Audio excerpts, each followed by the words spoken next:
Maintain কৰাটো টান হৈ যাব মাননীয় অধ্যক্ষ মহোদয় মুখ্যমন্ত্রী মহোদয়ের কথাটো ঠিকই কৈছে ভালো পাইছো কিন্তু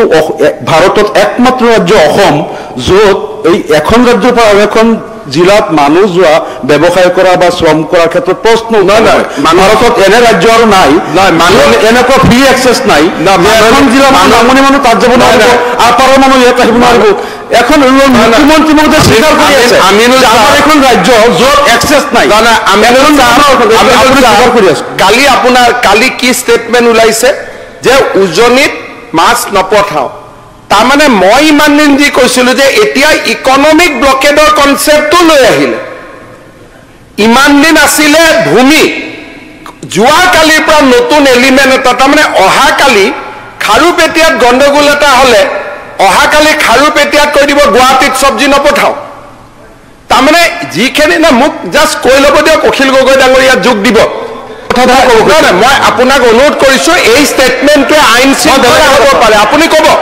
মই আপোনাক মই একদম আপত্তি কৰা নাই কাৰণ এই বিষয়টো ইয়াত অলপ নিষ্পত্তি হ'ব লাগিব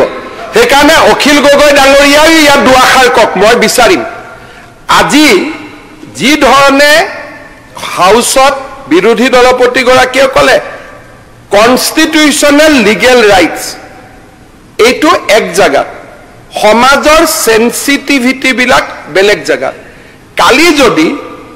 আপুনি কয় যে কামাখ্যাও অসমৰ তুলনাত গতিকে কামাখ্যাত গৈ মই বহি লমেই নাই এইটোতো লিগেলি ৰাইট হলেওতো কোনেও নকৰে এটা হল লিগেলি ৰাইট আৰু আন এটা হৈছে সমাজৰ ব্যৱস্থা সমাজৰ সিস্টেম আজি আপোনালোকে আবেগত হওক কিবা হওক প্ৰথমবাৰ বিধানসভাৰ ৰেকৰ্ডত কৈ দিলে যে আমি আমাৰ অধিকাৰ আছে আমি গোটেই অসমত যামেই নাই এইটো কোনো নাই আৰ্টিকল 14 মতে অধিকাৰ আছে কিন্তু সেইটো অধিকাৰ আমি প্ৰয়োগ কৰিব পাৰো নেকি আজি এটা খিলঞ্জীয়া জাতি জনগোষ্ঠী উজনি অসমত আজি এই ধৰণে তেওঁলোকে বাস কৰিছে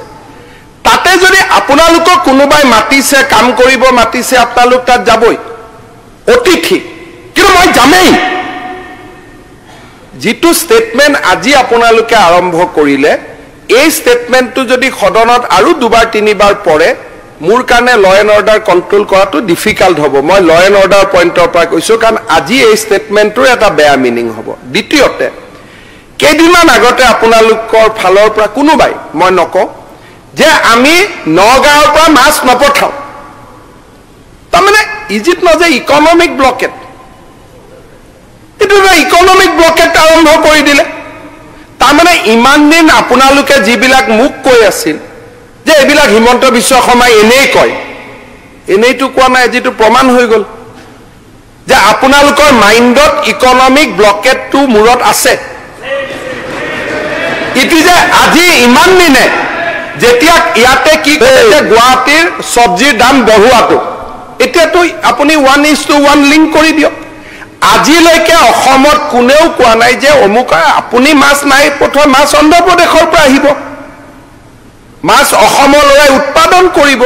কিন্তু এনেকে যদি উজনি অসমত সৰু ঘটনা এটা হৈছে না ষ্টেটমেণ্ট দিছে ঘটনা কতো হোৱা নাই এটাই মাত্ৰ নাজিৰাত ঘটনা হৈছে ঘটনা আৰু উজনি অসমৰ মানুহখিনিয়ে বিবৃতি দিছে আইন হাতত লোৱা নাই নাই ঠিক আছে নাই মই ক'লো নহয় এটা ঘটনাক বাদ দি কিন্তু তেনেকুৱা ঘটনা নামনি অসমত আপোনালোকে জানে আমাৰ মানুহখিনিৰ ওপৰত কিমান ডেইলি হৈ থাকে কিয় মই উদাহৰণ দিছো উইথ এক্সাম্পল আপুনি চাওক মুখ্যমন্ত্ৰী আমাৰ মানুহ তোমাৰ মানুহ আমাৰ মানুহ বুলি মুখ্যমন্ত্ৰী আমাৰ মানুহ তোমাৰ মানুহ এগৰাকী মুখ্যমন্ত্ৰীয়ে অলপ ৰেছপণ্ড কৰিব অলপ পিছত সকলো মানুহক নিজৰ মাননীয় আপোনাৰ এৰিয়াৰ মানুহ কাৰণে আপোনাৰ মানুহ আপুনি নামনি অসমৰ এই সময়ত প্ৰত্যেকজন মানুহ নিজৰ মানুহ বুলি মুখ্যমন্ত্ৰী মানুহ হয় মই কম মোৰ মুখ্যমন্ত্ৰীয়ে প্ৰত্যেকজন মানুহ ভাবিব লাগিব তেতিয়াতে আমাৰ মানুহ তোমাৰ মানুহ বুলি ডিভিজন কৰিলে প্লিজ এই আপোনাৰ সমষ্টি কোনোবাই যদি আপোনাৰ নহয় কোনোবাই যদি সমষ্টি মানুহখিনি আপোনাৰ নহয় এনেকৈ আহিছে কোনোবা মাছ বেপাৰীয়ে যদি এনেকে কৈছে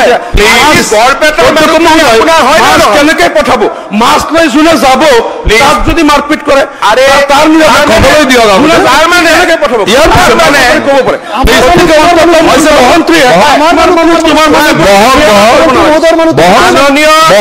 মাননীয় অধ্যক্ষ মহোদয়, মই নিজে ৰিকুৱেষ্ট কৰিম আপোনাৰ ক'বৰ কাৰণে, কাৰণ এইখিনি কথাৰ ওপৰত আপোনাৰ ষ্টেটমেণ্ট ৰেকৰ্ডত যোৱাটো খুব দৰকাৰী। এই যে আজি ক'লে যে আমি যামেই উজনিত, ইয়াৰ ওপৰত আপোনাৰ প্ৰতিক্ৰিয়া এই সদনত অহাটো খুব প্ৰয়োজনীয়। এই যে ইকনমিক ব্লকেট আৰম্ভ